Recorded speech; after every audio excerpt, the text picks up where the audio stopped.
Teleskop Hubble mengelilingi planet kita sambil melihat ke alam semesta luas yang tak berujung.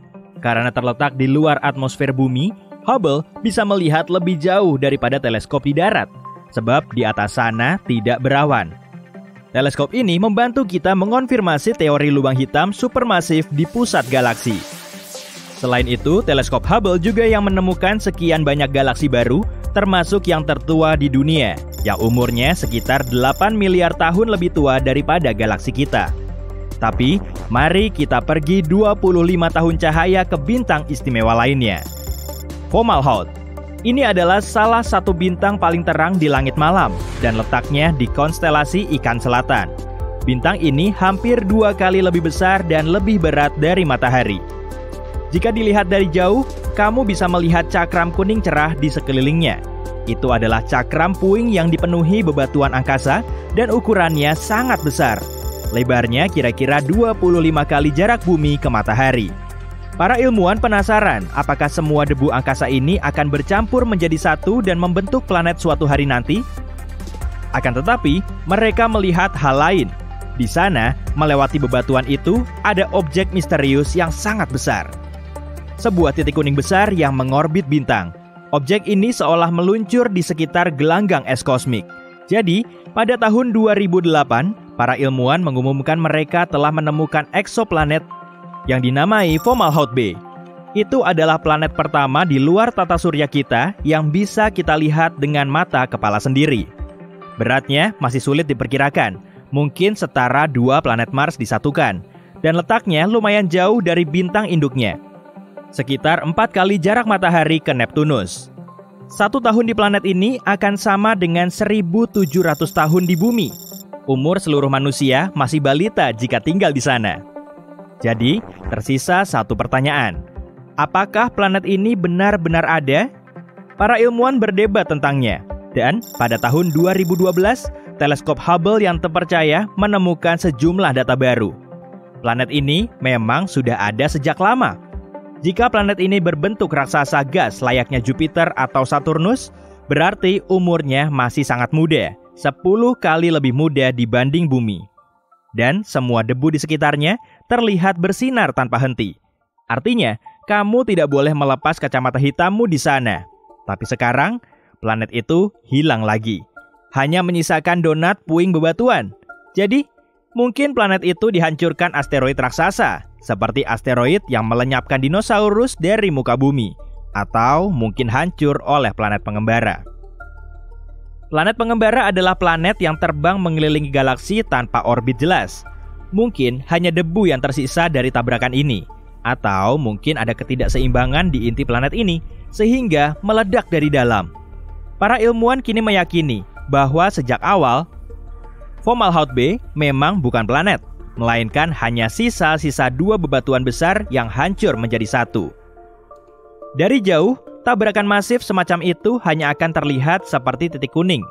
Lebar 2 batuan angkasa yang bertabrakan ini pasti lebih dari 200 km. Itu seperti jarak dari DC ke Philadelphia. Tapi ini bukan kali pertama sebuah planet muncul tiba-tiba dan menghilang begitu saja. Saat itu, para ilmuwan mengira mereka menemukan planet seukuran bumi yang mengorbit tetangga kita, Alpha Centauri.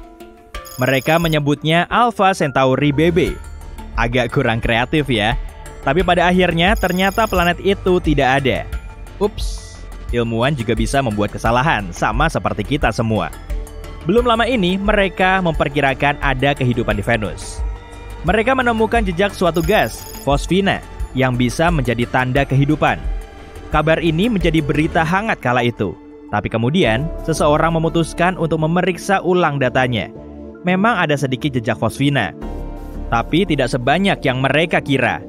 Jika pergi beberapa ratus tahun lagi ke belakang, kamu bisa menemukan kesalahan yang lebih konyol lagi. Saat itu, orang meyakini matahari berputar mengelilingi bumi, dan planet kita adalah pusat dari seluruh alam semesta. Penyebabnya, belum ada peralatan canggih untuk mengukur objek angkasa saat itu. Orang-orang melihat matahari terbit di timur dan terbenam di barat, sehingga kesimpulan mudahnya adalah matahari berputar mengelilingi kita. Lantas, apa yang terjadi pada planet tadi? Untungnya, Hubble sempat mengambil foto seluruh sistem bintang itu, tapi karena sangat jauh, foto yang dihasilkan agak kabur. Ilmuwan hanya melihat titik kuning besar dan berasumsi bahwa itu adalah planet. Ilmuwan jarang mendapatkan foto-foto planet jauh. Mereka biasanya harus menggunakan perhitungan matematika untuk menemukannya. Objek luar angkasa terus menari satu sama lain. Tarian ini mengeluarkan banyak energi, seperti energi gravitasi dan energi cahaya. Sederhananya begini. Bayangkan temanmu bersembunyi di balik belokan jalan. Kamu tidak bisa melihatnya, tapi bisa melihat bayangannya di lantai. Itulah yang para ilmuwan lakukan saat mengamati bintang demi mencari planet. Kembali ke topik utama. Sebuah planet lenyap miliaran kilometer dari sini. Tapi bagaimana jika tata surya kita yang sangat seimbang kehilangan salah satu planetnya? Tentunya, hidup kita di bumi akan terpengaruh. Mari mulai dari Merkurius. Kabar baiknya, planet ini terlalu kecil untuk memengaruhi gravitasi planet kita. Jadi, kita tak akan menyadari jika Merkurius hilang. Selanjutnya, Venus. Planet panas ini terkadang disebut saudara kembar bumi. Tapi yang pasti, tidak ada penghuni di planet ini. Venus adalah salah satu titik paling terang di langit malam kita. Jika menghilang keluar dari tata surya, wow, malam-malam di bumi menjadi jauh lebih gelap. Tapi tetap saja, dampaknya tidak terlalu besar. Mars. Kehidupan tanpa Mars mungkin akan menguntungkan bumi. Ada sabuk asteroid di antara Mars dan Jupiter. Gravitasi Mars dapat menarik asteroid dari sabuk, memutarnya, lalu melontarkannya ke bumi. Tanpa Mars, asteroid akan tetap di tempatnya berkat gravitasi Jupiter. Jupiter lebih berat dibanding gabungan semua planet di tata surya kita. Jupiter menahan sabuk asteroid dan gravitasinya cukup kuat untuk memengaruhi bumi. Beberapa ribu tahun setelah hilangnya Jupiter, kita akan melihat perubahan besar. Kita akan bergerak mendekati matahari yang akan berarti dua hal. Pertama, cuaca di bumi akan jauh lebih panas sepanjang tahun. Dan kedua, hari, minggu, dan tahun-tahun kita akan memendek. Karena Saturnus, Uranus, dan Neptunus terlalu jauh, kita tak akan sadar kalau planet-planet itu hilang. Berarti hanya satu yang tersisa, tapi bukan Pluto. Bagaimana jika bulan yang menghilang? Simpelnya, kacau. Bumi akan miring lebih jauh dibanding sekarang, dan cuaca di seluruh dunia akan menggila. Bahkan lebih gila dari sekarang, dan bahkan mungkin berpotensi mengarah ke zaman es baru. Bumi akan berputar jauh lebih cepat. Jadi, alih-alih 24 jam dalam sehari, waktu kita hanya tersisa 6-12 jam sehari. Dan, meski akan jauh lebih singkat, malam hari juga akan lebih gelap dari sebelumnya. Saat melihat bulan, kita sebenarnya melihat matahari memantulkan cahayanya dari bulan. Dan bulan baru biasanya adalah objek paling cerah di langit malam. Jika matahari menghilang dari langit kita, tamatlah riwayat kita. Bintang ini adalah pusat dari seluruh tata surya kita. Tanpanya, orbit semua planet akan hancur dan bergerak tanpa arah. Bumi, bulan, dan semua planet tetangga lainnya akan melesat ke alam semesta, menuju, ke tempat yang belum kita tahu. Tidak ada lagi namanya siang hari, karena kita butuh matahari untuk melihat siang. Jadi, malam hari menguasai bumi selamanya. Dan bulan mungkin tak akan pernah terlihat lagi. Atau kita mungkin tak akan pernah melihat apapun lagi. Bumi akan makin dingin dan semua airnya secara bertahap akan membeku. Tapi bagaimana jika matahari berubah menjadi lubang hitam? Kita mungkin masih berputar mengitarinya. Tapi semoga kita cukup jauh dari sana agar tetap selamat. Merkurius dan Venus mungkin akan tertelan. Tapi kita mungkin beruntung. Jadi posisi kita tetap sama. Tapi tidak ada lagi matahari yang menghangatkan kita. Jika prosesnya terjadi cukup lambat, kita mungkin bisa beradaptasi. Kita butuh sumber daya baru, sumber cahaya baru, dan tanaman harus beradaptasi untuk mendapatkan energi dari tempat lain. Kita mungkin perlu membangun struktur mirip tenda besar di sebuah kota, hutan, dan lautan. Atau kita mungkin sudah punya pesawat luar angkasa dan bisa pindah ke planet lain.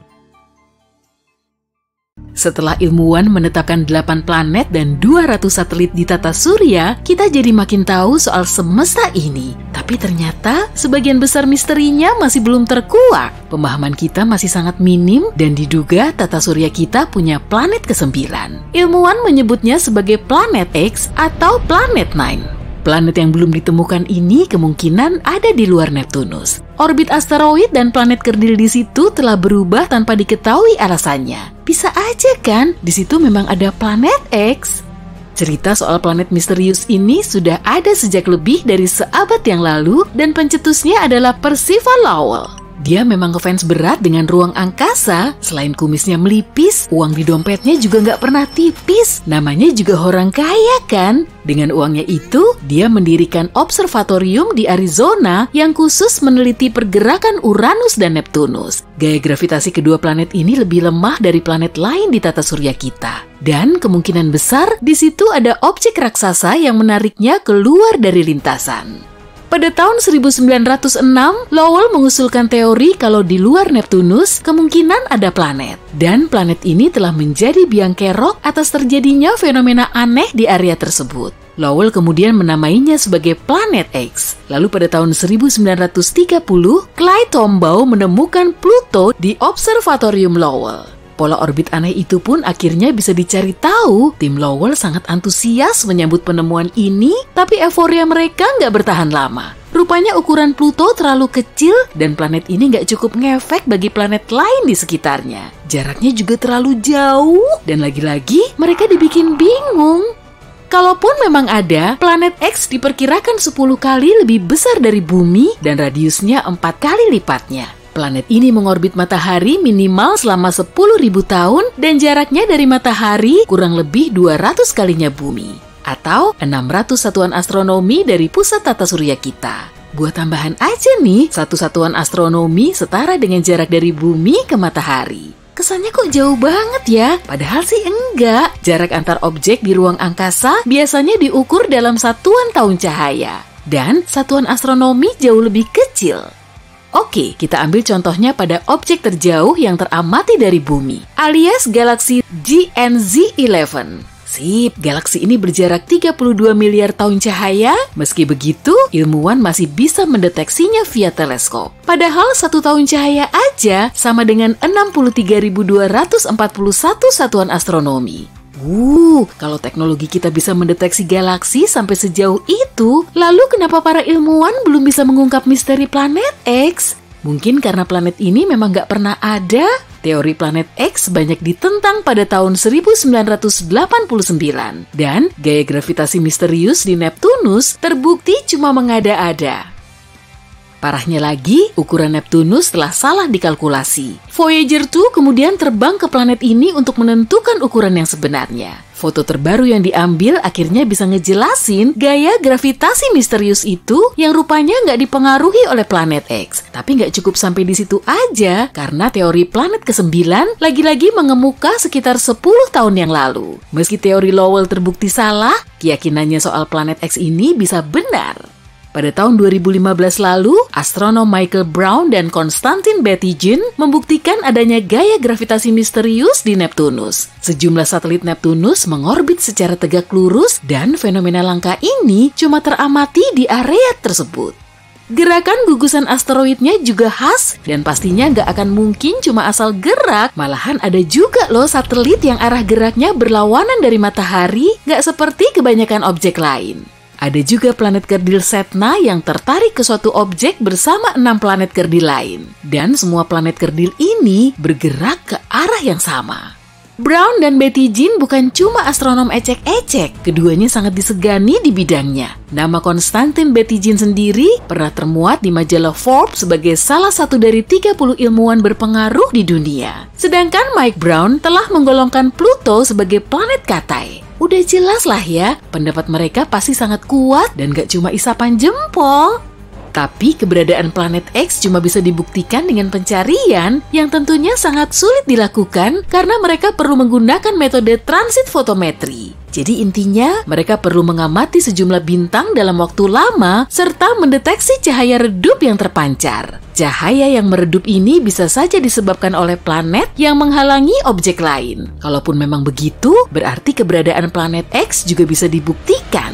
Nah, agar metode ini bisa berhasil, Bumi, planet X, dan matahari harus berada dalam satu garis lurus. Kondisi kayak gini sangat jarang terjadi. Kalau nggak gitu, cahayanya nggak akan redup. Lagi pula metode ini cuma bisa diterapkan pada planet yang jaraknya lebih dekat dari Bumi ke matahari. Wah, berarti cuma Venus dan Merkurius dong. Kalau jaraknya lebih jauh dari Bumi, teknik seperti ini cuma akan buang-buang waktu. Sebagai alternatif, ilmuwan bisa mencari kandidat planet dengan teleskop canggih. Tapi sekali lagi, cara ini akan sangat sulit dilakukan. Objek terjauh yang bisa teramati di tata surya kita adalah planet kerdil Far Far Out. Tapi jaraknya cuma 140 satuan astronomi dari matahari, atau 1/4 kalinya jarak ke planet X.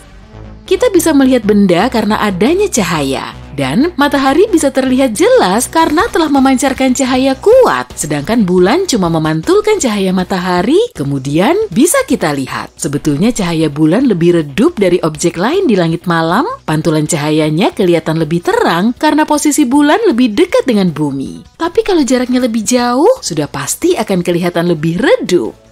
Di planet X beda lagi sih, semua objek di tata surya kita terkena cahaya matahari. Karena pantulan cahaya ini kita bisa mendeteksinya, sedangkan planet X sangat jauh dari matahari sehingga sangat sulit dilihat. Cahayanya juga super redup dan kita cuma bisa mengamatinya saat cuaca tertentu dengan teleskop super canggih.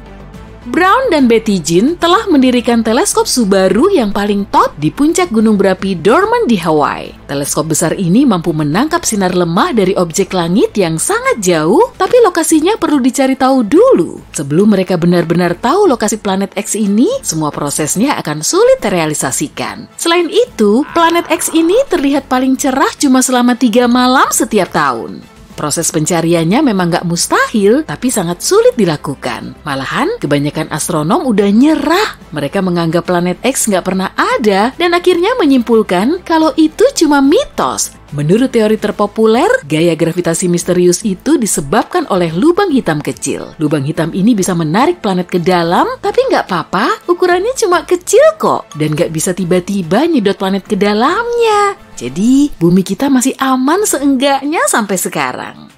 Teori lubang hitam juga punya kelemahan karena objek ini sangat sulit dilacak. Dan meskipun masanya sebesar planet X, pusat lubangnya akan mengecil sampai seukuran jeruk. Jadi percuma aja pakai teleskop. Untuk mendeteksi lubang hitam, kita perlu nyari sinar gamma yang terpancar oleh objek yang jatuh ke dalamnya. Atau bisa juga dengan mengirim ratusan pesawat ruang angkasa mini. Pesawat ini nantinya akan mendekati lubang tersebut dan saat pesawatnya tertarik masuk, kemungkinan kita juga akan bisa mendeteksinya. Tapi sebaiknya jangan menitik beratkan pada teori Brown dan Betty Jean karena teori ini baru saja didokumentasikan oleh NASA. Dan sebelum ada bukti kuatnya, mari kita berasumsi kalau planet X mungkin saja memang ada. 25 tahun cahaya dari bumi di rasi bintang Lyra, ada sebuah bintang muda, Vega. Salah satu yang paling terang dan paling terkenal. Massa bintang ini 2 kali lipatnya matahari kita.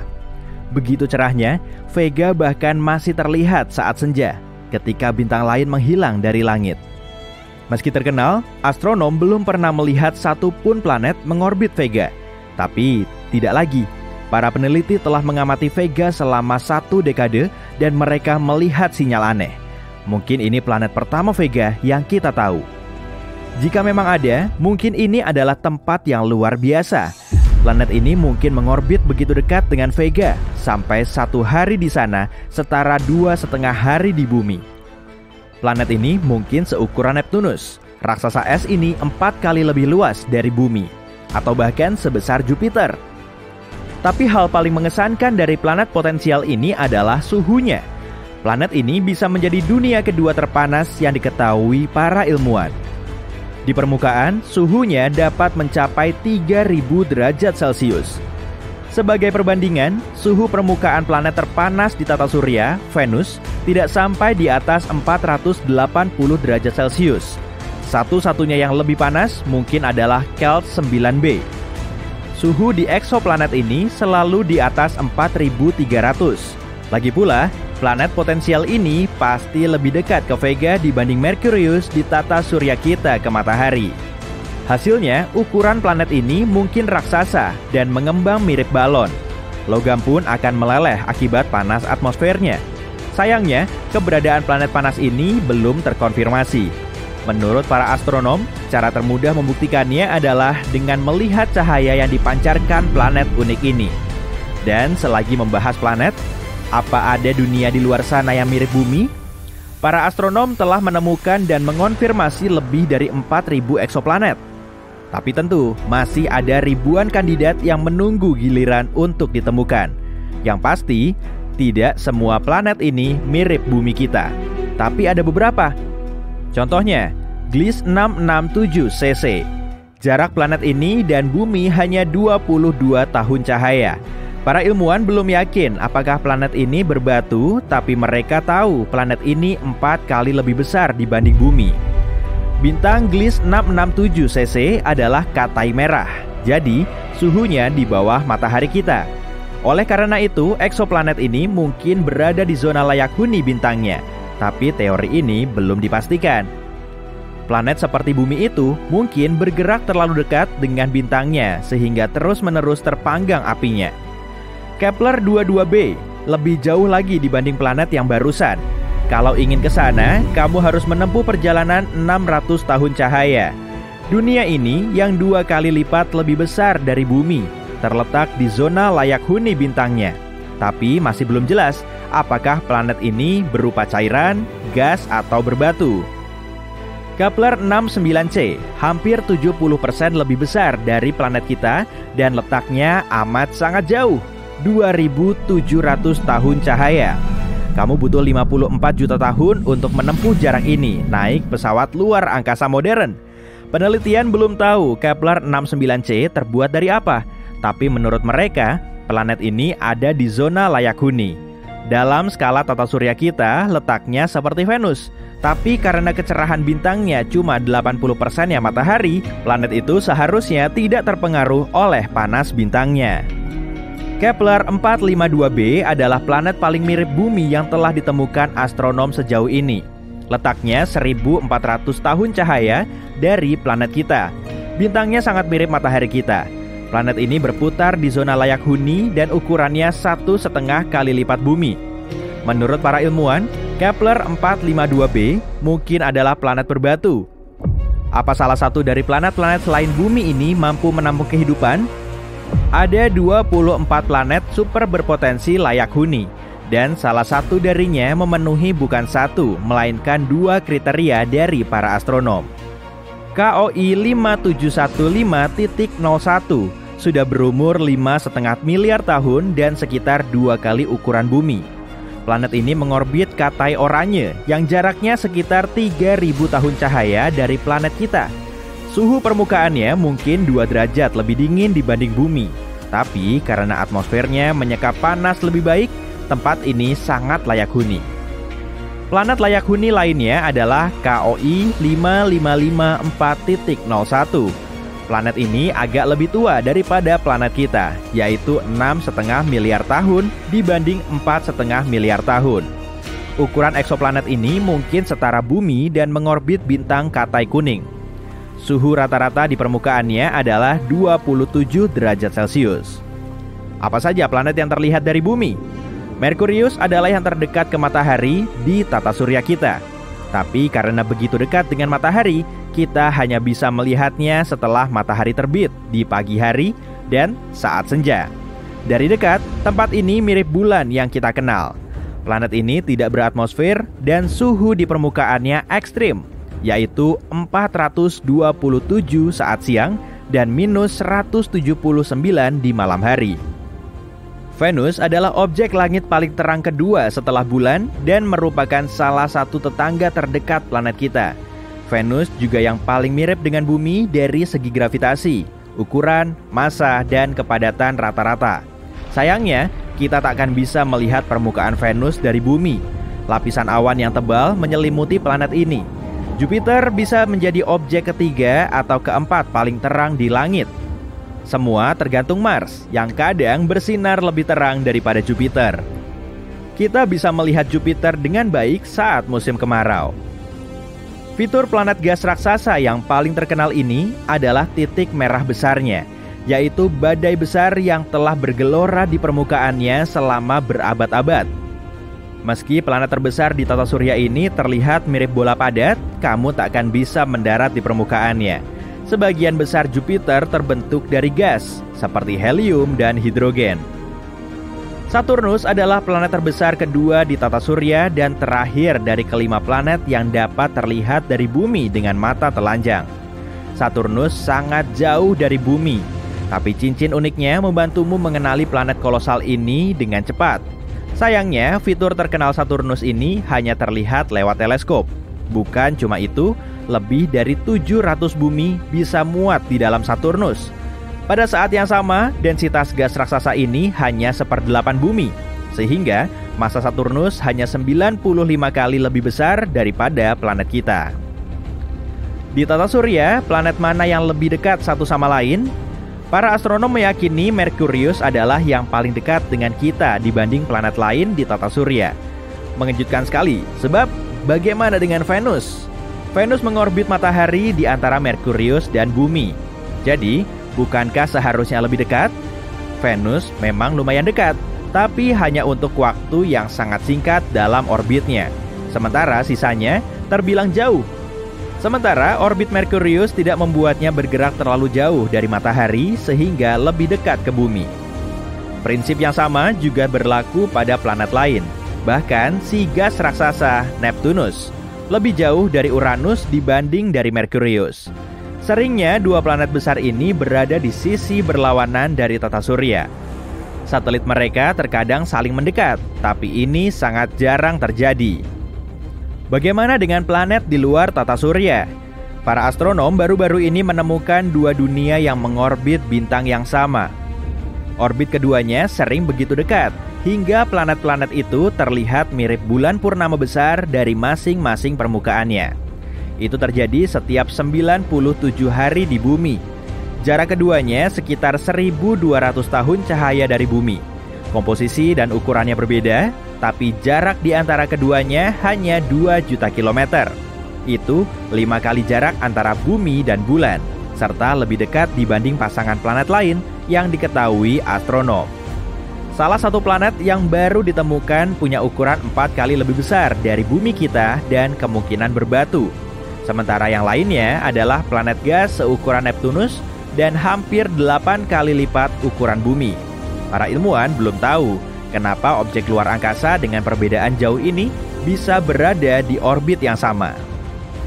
Oke, untuk memulai, coba jawab teka-teki singkat ini. Angka itu jumlahnya tak terhingga, tapi angka apa yang paling tinggi?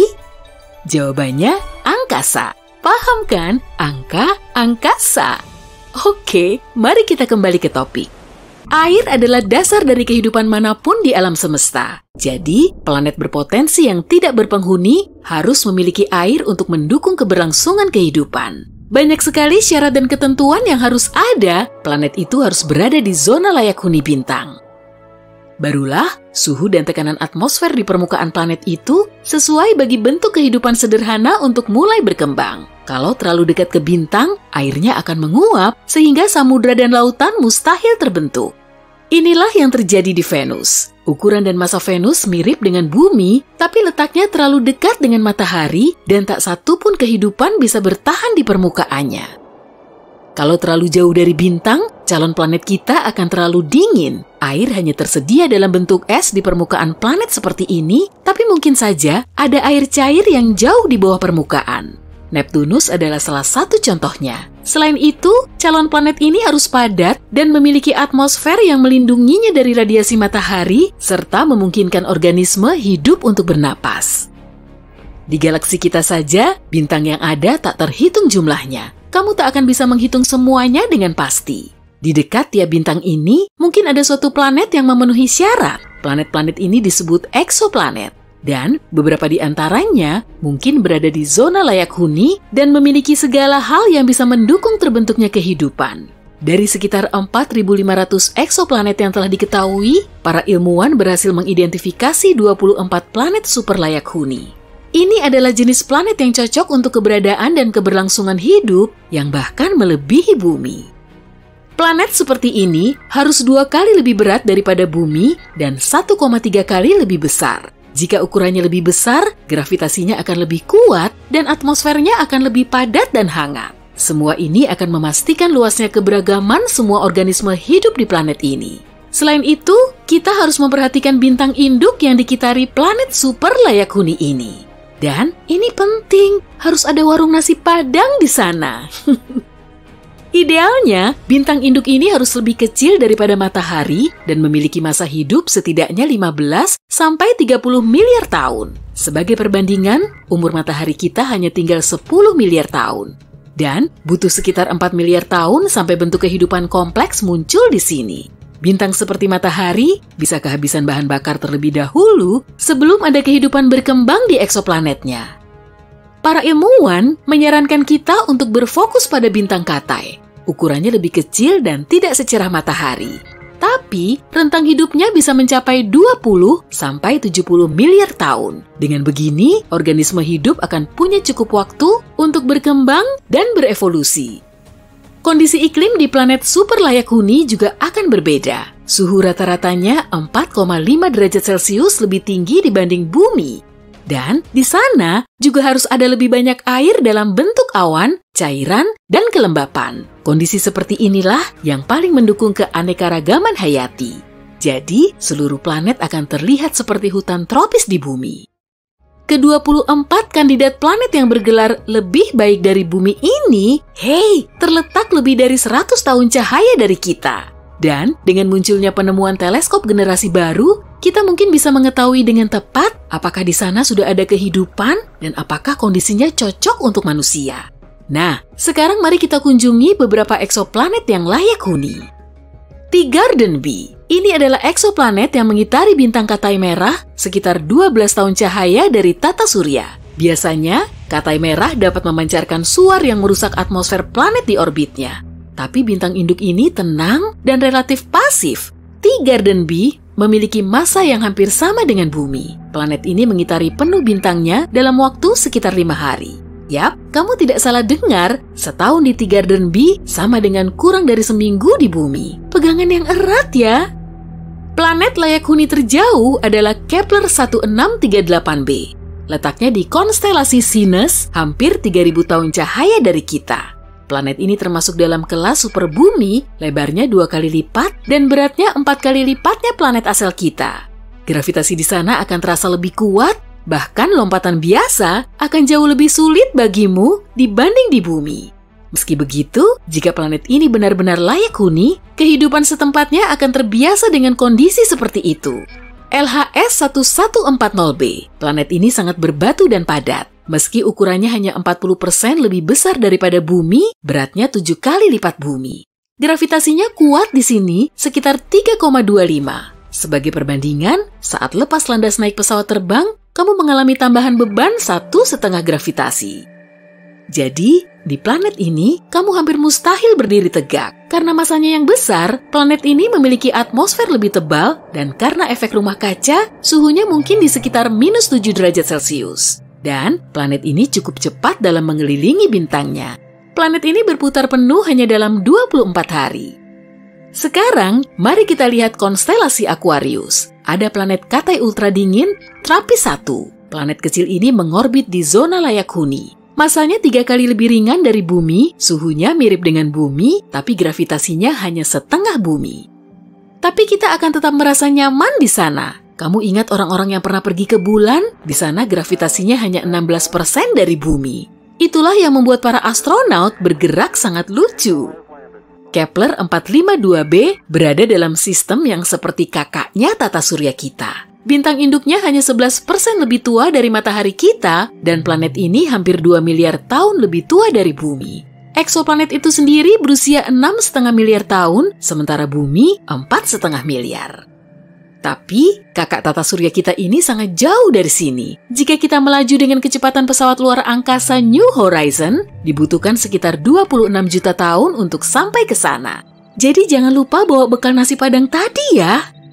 Ini adalah eksoplanet terdekat dari Bumi, Proxima Centauri B. Planet ini mengitari katai merah Proxima Centauri yang merupakan bintang terdekat dengan matahari. Planet ini hanya berjarak 4,2 tahun cahaya dari kita. Ukuran dan masanya sangat mirip Bumi, planet ini mungkin memiliki struktur es seperti Neptunus. Meski Proxima Centauri adalah bintang terdekat setelah matahari, kita tidak bisa melihatnya dengan mata telanjang karena cahayanya terlalu redup. Jadi, semua planet ini, termasuk 24 planet yang baru-baru ini ditemukan para ilmuwan, berada di zona layak huni bintang induknya masing-masing. Dan secara teori, kita bisa mengolonisasinya dan mengubahnya agar cocok untuk kehidupan manusia di masa depan. Tapi di sini, kita harus menyelesaikan satu masalah besar. Eksoplanet terdekat pun terlalu jauh bagi kita saat ini. Roket modern kita bisa terbang 5 kali lipat lebih cepat dari kecepatan suara. Dengan kecepatan seperti itu pun, kita butuh lebih dari 100.000 tahun untuk sampai ke Proxima Centauri. Nah, kita perlu menemukan sesuatu yang agak lebih cepat untuk bepergian ke rumah baru di salah satu eksoplanet ini. Dan mungkin para ilmuwan telah menemukan jawabannya. Warp Drive. Ini adalah teknologi yang memungkinkan kita memanipulasi ruang dan waktu. Drive ini menciptakan semacam gelembung yang di dalamnya mengabaikan hukum gerak normal. Jadi, pesawat luar angkasa akan mampu secara signifikan bergerak melebihi kecepatan cahaya. Dan ini bukan dongeng fiksi ilmiah. Umat manusia sudah memiliki teknologi seperti itu meski baru secara teori. Namanya adalah Alcubierre Warp Drive. Tenang, kalau ini aku tidak mengada-ngada. Karena tak satu pun benda bermassa bisa bergerak dalam kecepatan cahaya, kita perlu melakukan satu trik. Pesawat luar angkasa harus bergerak dengan memampatkan ruang di depannya dan mengembangkannya ke belakang. Jadi bukan hanya kapalnya yang bergerak, tapi juga ruang dan waktu di dalam gelembung warp drive ini. Kecepatan maksimumnya pun bisa 10 kali lipat kecepatan cahaya. Tapi untuk membelokkan ruang dan waktu, pesawat yang dipakai harus sangat besar. Dan untuk menyalakannya, kita butuh jumlah energi yang mendekati total energi yang dihasilkan planet Jupiter. Namun, perhitungan terbaru dari Jet Propulsion Lab NASA menunjukkan cincin di sekitar pesawat yang seharusnya menciptakan medan warp tidak boleh bulat sempurna seperti yang diperkirakan sebelumnya. Bentuknya bisa seperti donat. Donat. Ini akan sangat menyederhanakan desain dan konstruksinya, serta memungkinkan kita menguji teknologi ini pada pesawat luar angkasa seukuran prop Voyager 1. Meski tampaknya masih mustahil, para ilmuwan sudah mengatakan kita, dalam tanda kutip, masih ada harapan. Dan meski belum tahu teknologi apa yang akan digunakan, pada tahun 2069, NASA berencana meluncurkan misi antar bintang pertamanya untuk menjelajahi planet yang berpotensi layak huni di luar tata surya kita. Berbagai rumor menyebutkan kecepatan cahaya bisa dicapai dengan teknologi laser. Jika bentuknya sangat kecil, prop dapat diluncurkan ke bintang Alpha Centauri dengan kecepatan hampir setinggi kecepatan cahaya. Ada juga dua alternatif lain untuk menggerakkan pesawat luar angkasa kita, yaitu energi nuklir dan energi dari tabrakan materi dan antimateri. Wah, teknologi ini masih menjadi misteri bagi umat manusia, setidaknya untuk sekarang. Kita tunggu saja.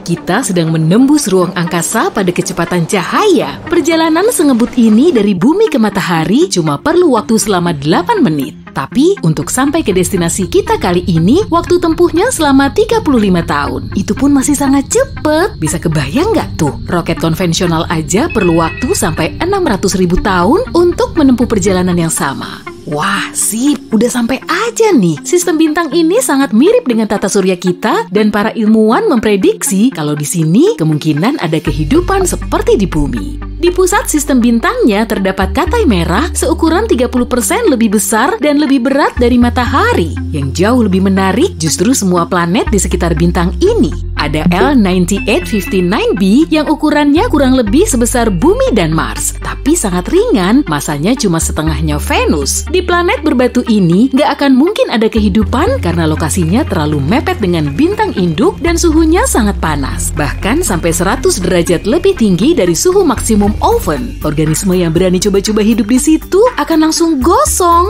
Planet ini mengorbit bintang induknya selama 2 hari, jauh lebih singkat dari kala revolusi bumi yang selama 365 hari. Serapan energinya juga 22 kali lebih banyak dari jumlah yang kita dapat dari matahari. Jadi, selain suhunya super ngebul, radiasi planet ini juga sangat berbahaya. Planet berikutnya berjarak 4,6 juta kilometer dari bintang induknya atau 13 kali lebih dekat dari jarak Merkurius ke matahari. Planet ini mengorbit sang bintang selama 3,7 hari, tapi menariknya, planet ini 30% lebih besar dan 2 kali lebih berat dari bumi, jadi bisa diklasifikasikan sebagai planet bumi super.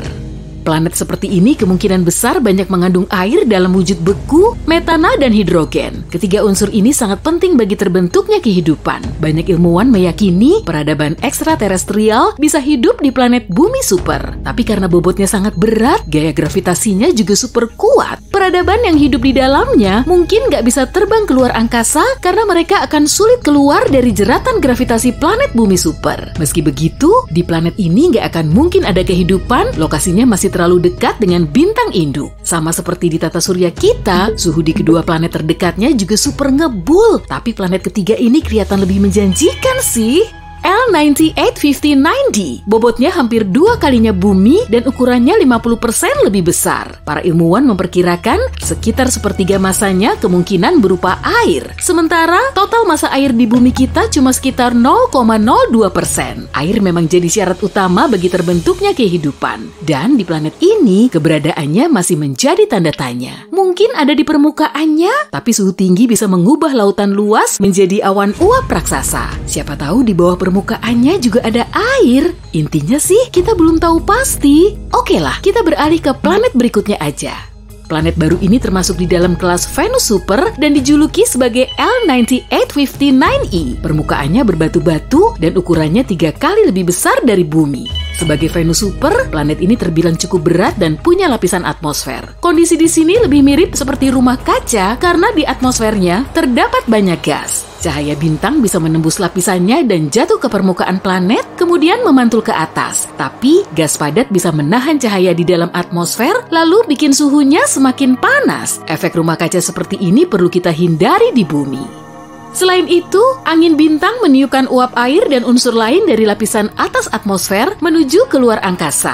Di planet seperti ini, bentuk kehidupan gak akan bisa muncul, apalagi sampai bertahan, sama seperti di Venus alias kembaran bumi. Sejauh ini, semua planet yang kita lihat berada di luar zona Laikuni. Di zona ini, jarak bintang induk sudah sangat pas, jadi nggak terlalu mepet, biar suhu planet nggak terlalu panas, dan air di dalamnya juga nggak langsung menguap. Planet di zona ini juga nggak terlalu jauh dari bintang induknya, sehingga nggak kelihatan seperti gurun dingin. Tapi jarak planet B, C, D, dan E masih terlalu mepet. Sebetulnya ada juga sih planet hipotetis F di sistem bintang ini yang lokasinya sangat cocok. Kandidat bumi super ini 2,5 kali lebih berat dari bumi. Sama seperti planet lain di sistem bintang ini, si kandidat planet juga mungkin berbatu-batu. Dengan berat segitu, planet F diperkirakan memiliki atmosfer padat. Dan suhu di permukaannya bikin airnya tetap berwujud cair. Planet F mengelilingi bintang induknya selama 23 hari. Jadi, tahun baru di sini berlangsung setiap 3 minggu sekali. Tapi kemungkinan besar gak ada peradaban yang mau ngerayain sih. Keberadaan planet ini masih sangat diragukan dan ilmuwan belum punya bukti langsung. Semua planet lain di sistem bintang tersebut ditemukan dengan metode transit. Para ilmuwan mengarahkan teleskopnya langsung ke bintang induk, kemudian mengamati perubahan cahayanya. Kalau cahaya sang bintang agak meredup, berarti ada planet yang sedang melintas di hadapannya. Misalnya, titik ini. Saat planet berada di belakang bintang, ilmuwan bisa nentuin ukuran dan kecepatannya, tapi peristiwa ini berlangsung sangat cepat. Kadang mereka juga bisa mengamati perlintasan Merkurius dan Venus di piringan matahari. Dengan metode serupa, mereka bisa nemu minimal 29 planet berpotensi laik huni di ruang angkasa sana. Bahkan dalam jarak ratusan tahun cahaya, ada sekitar 1715 bintang yang masuk dalam zona ini. Masing-masing bintang dikelilingi sejumlah planet, tapi cuma 29 diantaranya berada di zona laik huni. Jadi di luar sana, kemungkinan memang ada kehidupan dan peradaban ekstraterestrial cerdas. Kalaupun memang ada, mereka bisa mengarahkan teleskopnya ke matahari kita, lalu melihat titik kecil di piringannya, atau malah mereka udah mengamatinya selama 5.000 tahun untuk memahami proses terbentuknya peradaban di bumi beserta evolusinya. Jarak planet ini juga cukup dekat kok, jadi mereka bisa menangkap sinyal radio dan siaran TV kita. Hal yang sama juga berlaku sebaliknya. Sinyal radio melintasi ruang angkasa pada kecepatan cahaya, dan manusia sudah menguasai teknologi ini sejak 100 tahun yang lalu. Kalaupun memang ada peradaban lain di luar sana, mestinya kita sudah bisa menangkap sinyal itu, tapi sejauh ini cuma nihil kan? Kita nggak punya bukti yang nunjukin adanya kehidupan di planet itu. Penemuan sistem bintang seperti L9859 bisa sangat mencerahkan kita karena kita masih terus mencari tahu kehidupan di luar tata surya. Dan malahan planet bumi super dianggap lebih cocok untuk mendukung terbentuknya kehidupan. Planet ini kadang juga disebut super laik huni. Sebagian ilmuwan menilai bumi sudah sangat pas untuk mendukung kehidupan, tapi ada planet lain yang lebih laik huni. Planet super laik huni harus 30% lebih besar dari bumi dan bobotnya 2 kali lebih berat. Dengan begini, gravitasinya akan lebih kuat supaya atmosfernya lebih padat dan kandungan oksigennya lebih melimpah. Suhu rata-ratanya juga akan naik ke level pas setinggi 25 derajat Celcius agar tumbuhan bisa hidup subur. Selain itu, gravitasi yang lebih kuat membuat permukaan planetnya lebih datar, lautan di sana akan lebih luas daripada di bumi, biota lautnya pun jadi lebih beragam. Bintang induk juga punya peranan penting. Ukurannya harus lebih kecil dari matahari, sebab kalau terlalu besar, konsumsi bahan bakarnya akan semakin banyak. Masa hidupnya juga jauh lebih pendek. Misalnya aja nih, masa hidup matahari sekitar 10 miliar tahun, tapi katai merah bisa hidup sampai 30 miliar tahun. Semakin panjang masa hidupnya, semakin memungkinkan juga untuk mendukung terbentuknya kehidupan dan evolusi. Sejauh ini, para ilmuwan telah menemukan 24 planet dengan air melimpah, tapi nggak serta-merta di dalamnya ada kehidupan. Sebagian dari mereka juga meyakini di galaksi kita sudah ada 36 peradaban maju selain di bumi. Mereka mencari dunia yang sama melalui pemetaan bintang. Terlebih dulu, mereka perlu nyari bintang yang mirip dengan matahari di antara 100 miliar bintang di galaksi. Lalu, pilih lagi bintang yang mengandung banyak besi. Bintang ini memiliki suhu yang pas dan planet di sekitarnya bisa mendapat inti besi seperti bumi. Kemudian mereka perlu memilah bintang yang umurnya relatif muda karena setelah menua, bintang akan membesar dan menyerap planet di sekitarnya atau malah membakarnya. Dan terakhir, mereka perlu nyari planet yang berada di zona laik huni bintang. Wah, ada 36 planet yang mungkin telah dihuni peradaban yang nggak kita kenal. Tapi nggak tahu juga sih, karena kita sendiri belum pernah menginjakan kaki di sana. Tata surya kita bisa saja memiliki lebih banyak planet dan kita sudah tahu ke-8 planetnya. Tapi ada planet lain yang mampu bertahan setelah tata surya kita terbentuk sekitar 4,5 miliar tahun yang lalu. Para astronom menggolongkan planet di tata surya ke dalam 3 kategori. Bumi termasuk dalam kategori pertama atau planet dalam yang berbatu-batu. Di situ ada Merkurius, Venus, Bumi dan Mars yang mengelilingi matahari. Keempatnya berada di sabuk asteroid utama yang memisahkan Mars dari Jupiter. Planet bongsor ini masuk dalam kategori kedua. Kategori ini ditempati oleh sekelompok planet luar yang juga dijuluki sebagai raksasa gas, termasuk Jupiter, Saturnus, Uranus, dan Neptunus. Keempat planet ini punya banyak kandungan es dan gas di sekitar intinya yang diyakini berbatu-batu. Kategori ketiga terletak di luar area planet lokal kita, lebih tepatnya di luar Neptunus. Di situ terdapat planet Katai seperti Pluto, Eris, dan Sedna, serta banyak objek luar angkasa lain yang lebih kecil seperti komet. Tapi temuan baru menunjukkan kemungkinan besar ada planet yang masih tersembunyi di kegelapan. Selain planet Katai dan objek luar angkasa kecil, mungkin memang ada planet baru. Berdasarkan model yang dibuat oleh para ilmuwan, tepi tata surya kita pernah punya beberapa planet berbatu seukuran Mars atau Bumi. Lama-kelamaan, planet pengembara berbatu ini berinteraksi dengan medan gravitasi raksasa gas kita yang sangat kuat. Semua planetnya kemudian terpental ke orbit yang jauh hingga keluar dari lingkungan kita. Mungkin nggak ya kalau planet seukuran Mars ini masih tetap ada di luar sana? Para ilmuwan telah bikin simulasi untuk mempelajari kemungkinannya. Menurut 50% kejadian, planet ini akan terlontar keluar angkasa saat berinteraksi dengan gravitasi raksasa gas. 50% sisanya menunjukkan planet pengembara berada di dalam orbit yang juga diikuti sejumlah objek dari sabuk Kuiper. Berarti kita cuma perlu mencarinya. Para astronom telah menemukan planet yang paling terisolasi di alam semesta. Saat itu, mereka sedang nyari bintang katai coklat di tempat jauh atau bintang gagal yang nggak bisa memancarkan cahaya sendiri karena kurang besar. Bintang yang dilahirkan sudah punya bobot berat sehingga gaya gravitasinya juga kuat. Lalu bintang ini tertarik oleh dirinya dan suhu di dalamnya terus naik hingga akhirnya bisa memancarkan cahaya sendiri. Tapi tim tersebut malah mendeteksi planet pengembara CFDD SIR2149. Planet ini kurang lebih berumur 50-120 juta tahun dan suhu di permukaannya setinggi 400 derajat Celcius. Kalau dibandingkan dengan suhu bintang, planet ini masih terbilang dingin. Awalnya ilmuwan mengiranya sebagai bintang katai coklat, tapi umurnya masih sangat muda. Planet tanpa bintang ini melayang-layang di luar angkasa sejauh 130 tahun cahaya dari bumi. Galaksi Bima Sakti kita berdiameter 100.000 tahun cahaya dan termasuk cukup dekat. Planet kesepian ini termasuk raksasa gas berukuran 4-7 kali lebih besar dari Jupiter. Planet ini kemungkinan telah terlempar dari tata suryanya sendiri karena pengaruh gravitasi atau masuk ke orbit planet lain. Bisa juga karena ia telah menjauh dari bintang induknya. Di tepi tata surya kita, jauh di luar Pluto, ada objek luar angkasa seukuran Pluto, tapi sedikit lebih dingin dan jauh lebih padat. Wujudnya mungkin berupa objek besar berbatu-batu yang diselimuti mantel sedingin es. Inilah planet katai Eris. Pluto dan Eris sama-sama menempati sabuk Kuiper atau cincin luas berisi objek luar angkasa di luar Neptunus. Sehari di sana berlangsung selama 25,9 jam, agak mirip dengan di bumi. Tapi jarak Eris ke matahari 3 kali lebih jauh dari Pluto ke sang bintang. 1 tahun di sana berlangsung lebih lama, yaitu sekitar 557 tahun di bumi. Permukaan Eris sangat cerah dan dingin. Planet katai ini juga termasuk objek paling reflektif di tata surya karena bisa memantulkan lebih dari 95% cahaya matahari yang mengenainya. Di area yang lebih jauh lagi, ada Super Saturnus J1407b. Planet yang ukurannya lebih besar dari Jupiter dan Saturnus ini termasuk eksoplanet atau planet yang mengitari bintang induk selain matahari.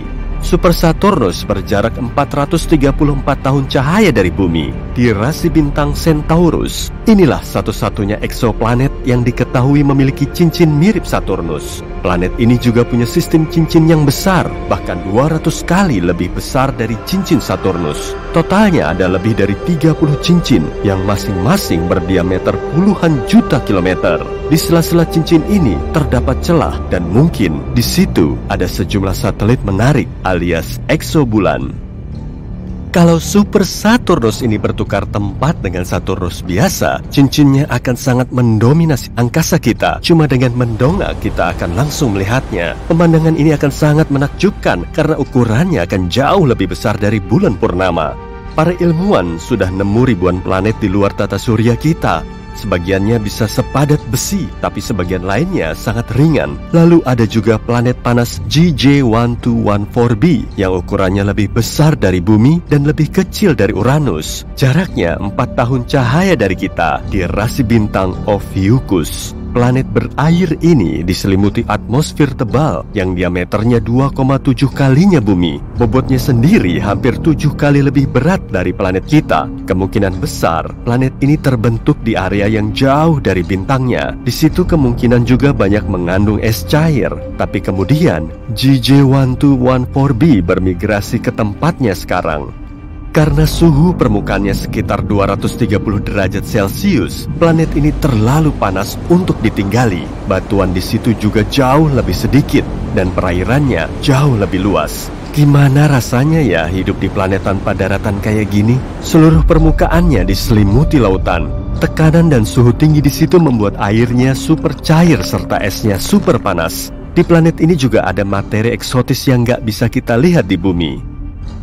Gliese 436b adalah eksoplanet seukuran Neptunus, berjarak 30 tahun cahaya dari bumi di rasi bintang Leo. Planet ini mengorbit penuh bintangnya selama lebih dari 2 hari dengan melawan hukum fisika. Gliese 436b mengorbit bintangnya Gliese 436 yang lebih kecil, lebih dingin, dan lebih redup dari matahari kita. Jaraknya 15 kali lebih dekat dari jarak Merkurius ke matahari. Kalau dengar kata es, mungkin kamu akan ngebayangin minuman dingin yang dikasih es batu. Tapi permukaan es di planet ini nggak dingin sama sekali, karena suhunya mencapai 526 derajat Celcius, jauh di atas titik leburnya. Meski begitu, esnya tetap berwujud padat dan panas. Hal ini disebabkan oleh gravitasi yang sangat kuat. Gravitasi ini menekan uap air di atmosfer menjadi es padat. Tekanan di situ nggak bisa bikin esnya mencair, meskipun suhu permukaannya super ngebul. Sekarang coba deh bayangin kamu lagi ada di planet misterius. Tiba-tiba di situ mulai turun hujan, safir, dan ruby.